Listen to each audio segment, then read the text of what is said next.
So we're not real sure of anything until 3500 BCE. But what we do know is once the horse was domesticated in this region, the practices and the characteristics of the tribes who lived here began to spread into other areas.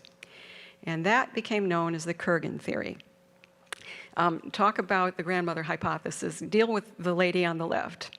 This is Maria Gimbutas. She was an eminent professor for a quarter of a century at UCLA. And when she was going on archaeological digs in Eastern Europe, she started to notice something interesting about the burial practices.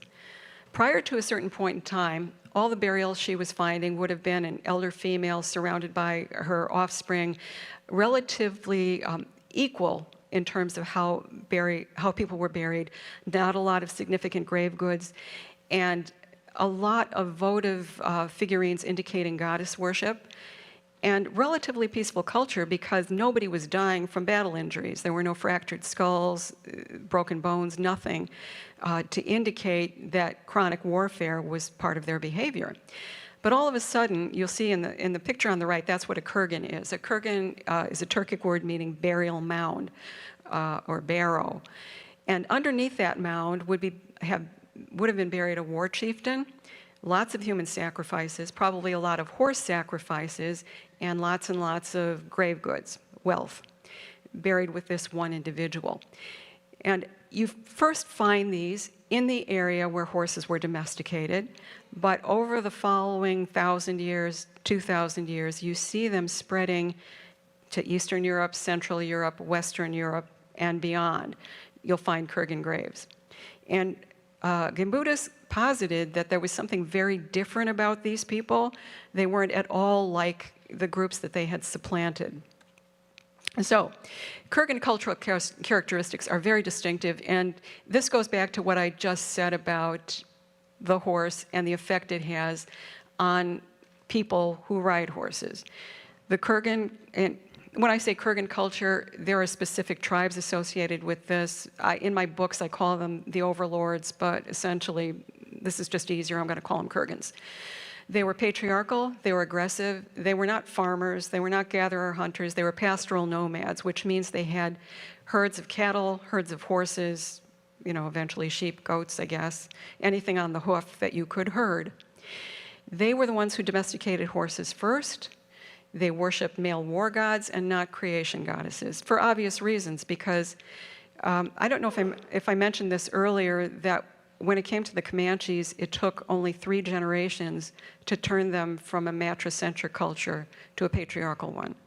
So it didn't take very long once the Kurgans had domesticated horses to shift the balance of power from female tribal or clan leaders to male war leaders. The tribes coalesced around authoritarian strongman rule.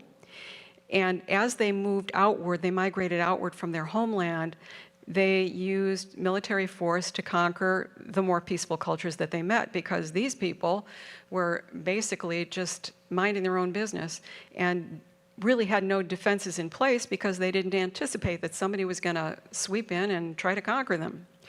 And so as these Kurgans became more successful at their raids and at acquiring territory and gathering wealth, they would hoard that wealth in elaborate graves for their chieftains. The best analogy that I can think of all the B-grade biker movies that were made in the 1950s, where you have 20 guys in Hell's Angels riding into town on their hogs and just intimidating a peaceful agricultural community of 1,000 or 2,000 people. And that would kind of be what was happening here. Because the earliest arguments against the Kurgan theory said, well, where are all the bodies? I mean, if all these people were sweeping out of the steppe region, why don't we see more signs of massacre? Because it took very few of them to dominate a whole lot of the rest of the people. And this is kind of how they did it. I don't know how many of you were aficionados of sci-fi fantasy movies in the 80s, but this handsome fellow is a character from the original Highlander movie. It's an actor named Clancy Brown playing a character named the Kurgan. And what I want to point to here is the headgear he's wearing. It's the skull of a carnivore, which becomes very important in terms of the apprenticeship that turned these guys into predators. There were rituals that would separate them from their families at the age of 8. They would have to go live rough in the wild. They might be allowed to have a dog or a wolf as a companion during the intervening 7 years. When they returned, they were rough and tough and ready to become warriors at the age of 15. But at the winter solstice, there was one final rite of passage that was required. They had to slaughter the pet that had accompanied them and skin it, butcher it, eat its flesh, and wear its pelt. Yeah, this gives you some idea of the mindset of who these people were, what they were like. And initially, this was always viewed as a myth because it appears in all kinds of Eurasian mythology, this winter solstice ritual of the dog sacrifice, until a few archaeologists actually found bones that corroborated it in the Volga region around 2000 BCE. So think about the mindset of taking a boy at the age of 8 and pretty much training him to become a killer. And interestingly enough, at the age of 15, they were turned loose on any other tribes to go out and pillage to their heart's content.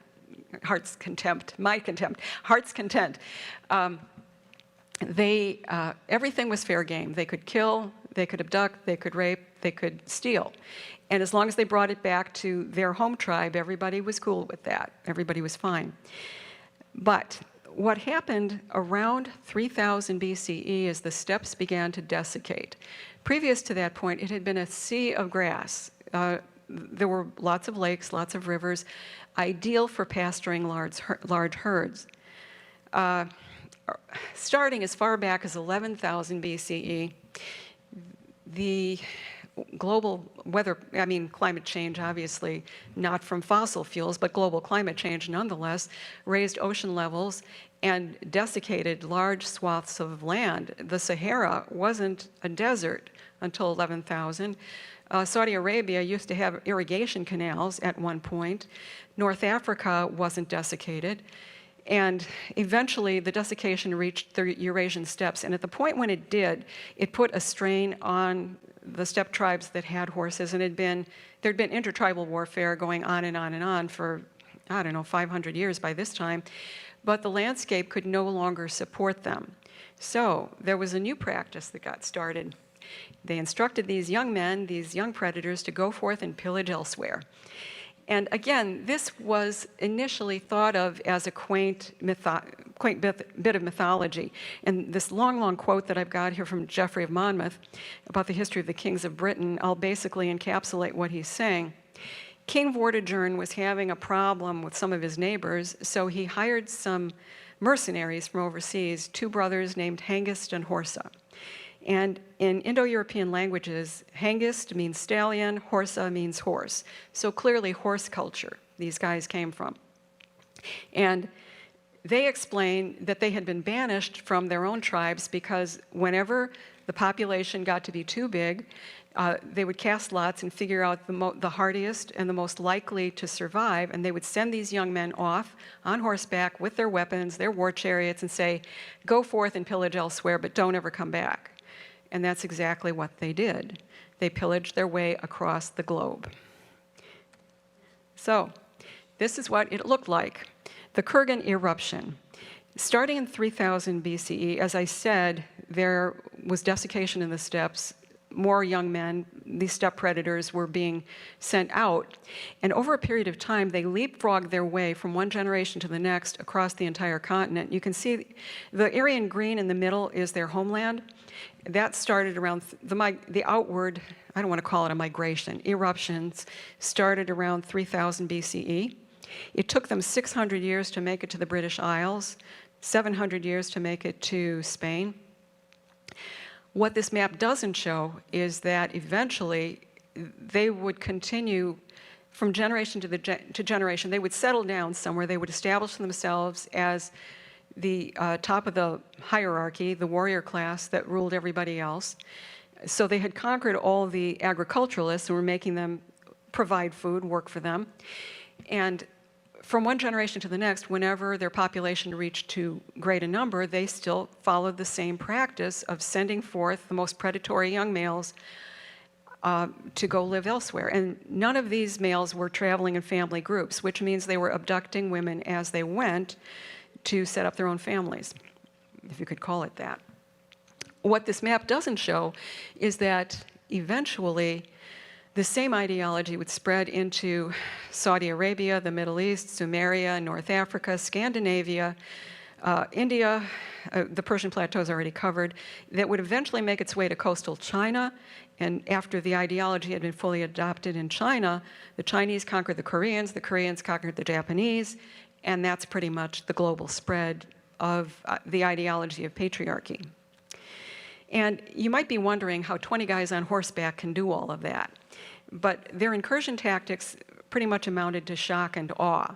It would be a very small band, but they had superior weaponry, they had horses, they had wheeled war chariots, they had battle axes and spears, and they weren't interested in slaughter so much as intimidation.